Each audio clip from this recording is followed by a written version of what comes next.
What is up, YouTube? Your boy HPJ here, and I am coming to you guys with one more last deck profile. One last retro deck profile for now, and that is, of course, to take advantage of Edison format. Since everyone probably wants to see what version of Harpie I would run. I have a lot of versions of Harpie I was running during Edison format. Um, I ever stick to really one? Nah, not really. Let me be honest. But I'm definitely excited about this one because we're gonna just take the focus to a Harpie lady, and this is pure win. This is pure wins. I have a lot of versions of Harpies. Probably maybe do a couple more just to get some energy up. But that is basically my pure version of Harpie, more so of win style, if you would say that, because there's a lot of ways you can take Harpie to different levels with it. Was it strongly competitive compared to what other things were in Edison format? No, not really. That's just one of the things that we had to do with was we had to come up with our own variations of decks to survive through Edison, or just play something different, which 9 out of 10 you're playing something different. But I really much enjoy playing Harpies, and then I did switch into other things, but that's sort of a different story. When we're here with Harpie, and we're just enjoying the bliss of things that we have. So we're gonna go ahead and we're gonna start off with the monsters. I'm running 3 copies of Harpie Queen, followed by 3 copies of Harpie Lady 1. Then 2 copies of Harpie's Pet Baby Dragon. Actually, I'm going to lift this up just a bit more so we can have some room. And then 2 copies of Flying Kamakiri number 1. Then 2 copies of Miss Valley Soldier. 1 copy of Miss Valley Shaman. 2 Ryza. 2 Elector, the Sovereign of Birds. 1 Blackwing Gale the Whirlwind. And 1 Summoner Monk. So that is it for the monsters. We're now going to move on into the spells. In our spells, we have 3 copies, I'm sorry, not 2, 3 copies of Elegant Ingetus, 2 copies of Harpie's Hunting Ground, 2 copies of Swallow's Nest, 1 Pot of Avarice, 1 Lightning Vortex, 1 Giant Trune, 1 Heavy Storm, 1 MST. Alright, and that's it for the spells. Then for the traps, 2 copies of Hysteric Party, 2 copies of Icarus, 2 copies of Bottomless, 1 Call, 1 Mirror Force, and 1 Magic Cylinder. So that's it for the trap cards.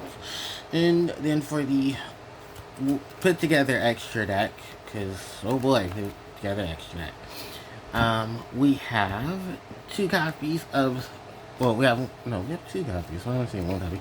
2 copies of Chimera Tech Fortress Dragon. 1 copy of Allied Justice Catasta. Surprisingly enough, actually no, we're gonna go into these first. We have 1 copy of Gaia Knight, the Force of Earth, with 1 copy of Bryanak, the Dragon of the Ice Barrier. Then 3 copies of Blackwing Armwing.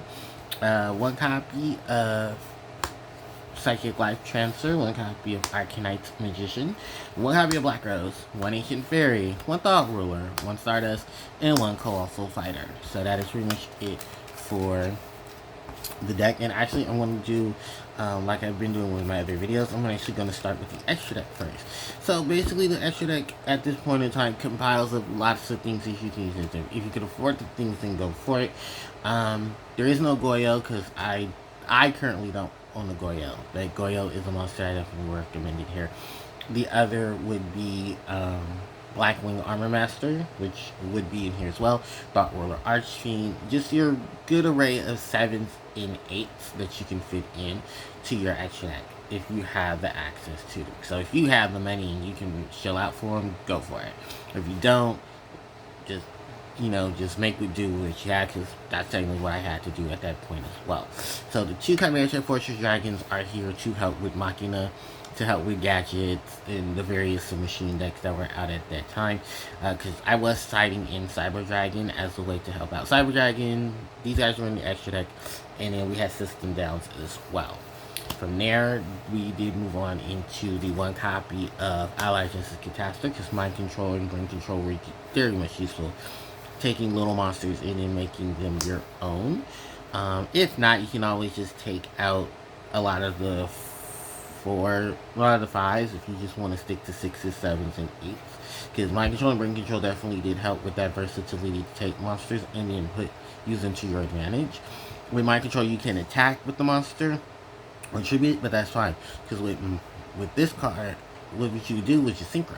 And that would be basically an issue to a lot of things that you want to get out. I mean, at this point in time in Yu-Gi-Oh, you can just mind control, break control, or change your heart, and then take the monsters and do what you want with them. Then we have Gaia, the Force of Earth, Brian, the Dragon, and Ice Barrier as just examples of generic 6s.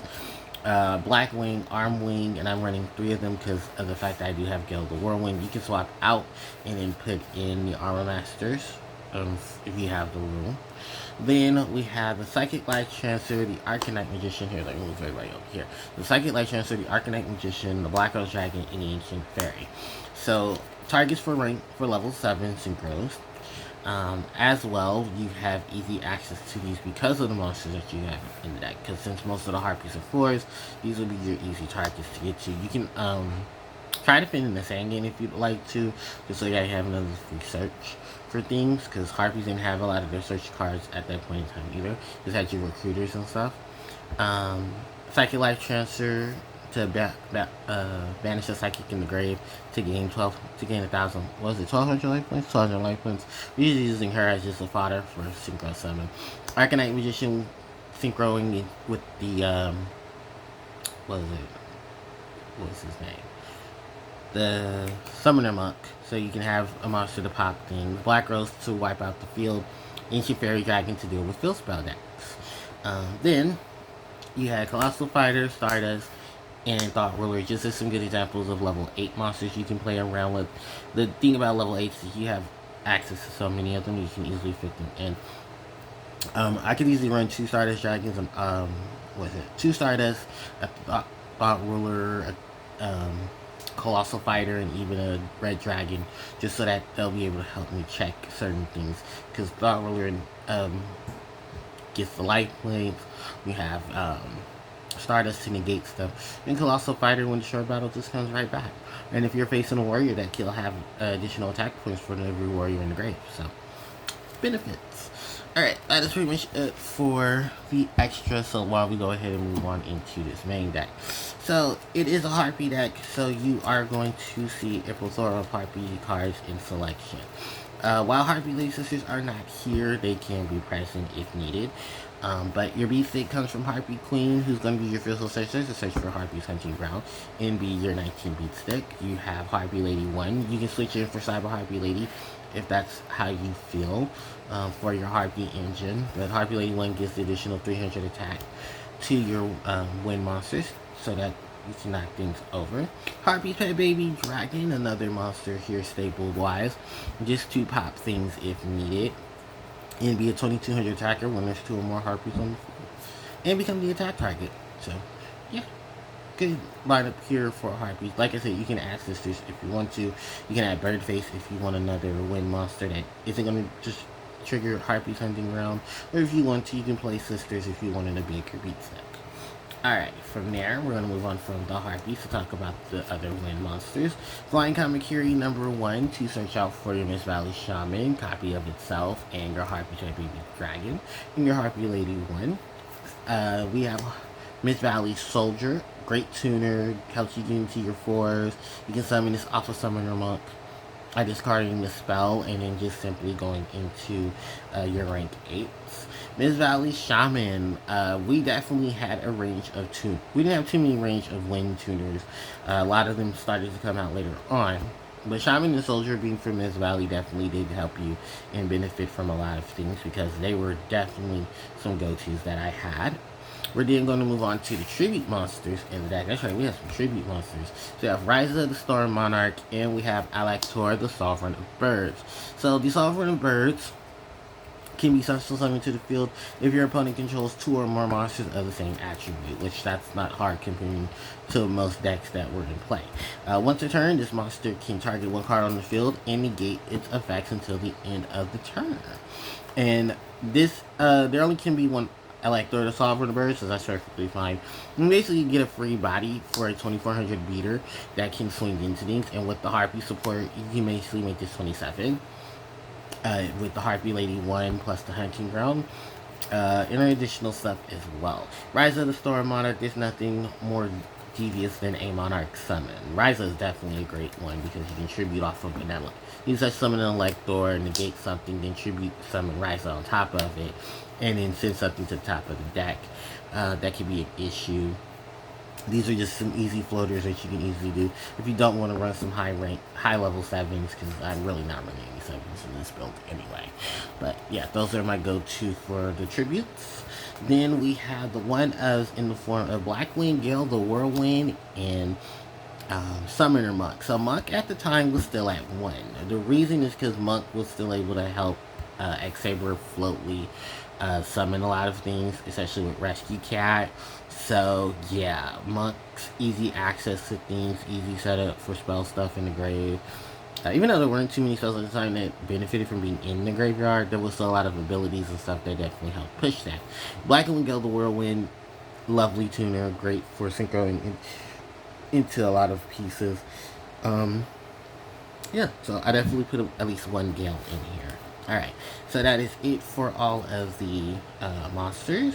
We're now going to go into the spells. We have the triple Elegant Aegis to special summon our Harpie Ladies from the deck to swarm the field. Harpie's Hunting Ground to give the benefit for the Winged Beasts that are in the deck, as well as being able to destroy spells and trap cards your opponent controls on the summon. Swallow's Nest to swap in or out of your Harpies. You can swap in your Miss Valley soldiers if you want to. You can probably even swap out Miss Valley Shaman and swap into Blackwing Gale the Whirlwind and vice versa. The versatility is endless. So those are all the win stuff, and then we move on into our one-ofs. We have Pata Avarice to retrieve a lot of cards and put them back into the deck. Lightning Vortex to clear the monsters. Giant Trunade and Heavy Storm in MST for your back row removal. And that's pretty much it there. Then we have the trap cards. Hysteric Party, of course, because this is a Harpie deck. And 2 parties is just enough because you don't need 3. We didn't have a lot of numbers like that, and you can't just summon sisters off of this. So you really do benefit from discarding 2, then special summoning your Harpie Queens and Harpie Lady 1s to the board for the buffs, and then you set up your pet baby dragon. It's a great support there. Icarus Attack, tribute your Winged Beast to destroy cards on the board. Take out any problematic things there. Bottomless Trap Hole for the big monsters. Call the Haunted to bring stuff back with need. We're going to scoot these guys over just a bit so that we can talk about Mirror Force for a massive removal. And just to play around with some things, we have Matching Cylinder. So like many of my other videos, I will definitely leave I said I will leave, you know, all types of information you guys would like to know in the comment section below. So that way I don't make this video too long, so that way people can just see what they need to see. And the questions and stuff can be asked in the comments. But don't worry, I will always make a list of things if needed, just to go over and explain those things, like extra monsters, synchro spells, and stuff like that to keep it official. So with that said and done, thank you guys so much for watching. I really do appreciate it. Don't forget to like, comment, share, and subscribe to the channel, as it helps out tremendously. You can hit the notification bell to be informed of when I upload more content to my channel. Social media links will be in the description box below. And if you guys need to, there will always be a playlist ready to go for you guys to check out other content. Thank you guys so much, and I really do appreciate it. HBJ signing out. Take care.